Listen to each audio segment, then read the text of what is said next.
ओम शांति। सुनते हैं आज बाबा ने क्या कहा। बाबा ने कहा, बाबा पूछते हैं कि आपका अपनी मन बुद्धि की तरफ कितना % अटेंशन है। अब यह तो अंत के भी अंत का समय जा रहा है। यह समय स्वयं को ऊंच से ऊंच स्वमान में स्थित कर बाप के संग्रह बेहद की सेवा का है, क्योंकि यह जो पुरानी जड़ जड़ी भूत दुनिया में मनुष्य आत्माओं को देह के संबंधों, वैभवों और प्रकृति के 5 तत्वों से जो अल्पकाल का सुख मिल रहा है, वह अब दुख में परिवर्तन होने वाला है। इसलिए आप बच्चों को वह समय आने से पहले 100% अपनी मन बुद्धि इस पुरानी दुनिया से डिटैच करनी है। बाद में अर्थात समय नज़दीक आने पर इससे डिटैच होना असंभव है।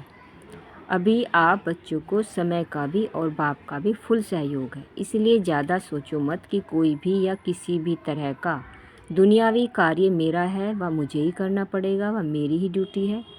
इस समय तो आपकी ड्यूटी केवल स्वयं को अनादि स्वरूप में स्थित कर बाप के संग्रह बेहद की सेवा करने की है, और यही पुरुषार्थ करना अर्थात अपनी मंजिल की तरफ कदम बढ़ाना है। और फिर दूसरी तरफ जब आप अपनी स्थूल हर तरह की जिम्मेवारी, कमी, कमजोरी 100% बाप को समर्पण करते हो, अर्थात बाप पर 100% निश्चय रख बाप के कार्य में मददगार बनते हो, तो अंत तक बाप आपका जिम्मेवार बन आपके हर कार्य में आपका 100% साथ निभाएगा। जब आपको स्वयं ही स्वयं का निर्णय करना है, अब आपको स्वयं ही स्वयं का निर्णय करना है कि मुझे क्या करना है। जो बच्चे अभी भी बाप की श्रीमत को 100% फॉलो करने का पुरुषार्थ कर रहे हैं, उन्हें बाप की फुल मदद है, और यह मदद ही उनको मंजिल तक पहुंचा देगी। इसलिए अब माया के भिन्न भिन्न रूपों को अच्छी तरह से पहचानो और स्वयं को इससे सेफ रखो, नहीं तो बाद में बहुत पछताना पड़ेगा।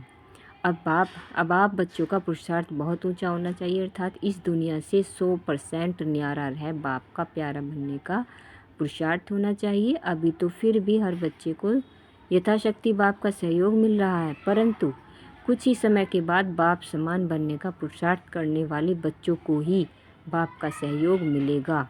इसलिए अब जल्दी जल्दी चेक और चेंज करो। अच्छा जी, ओम शांति।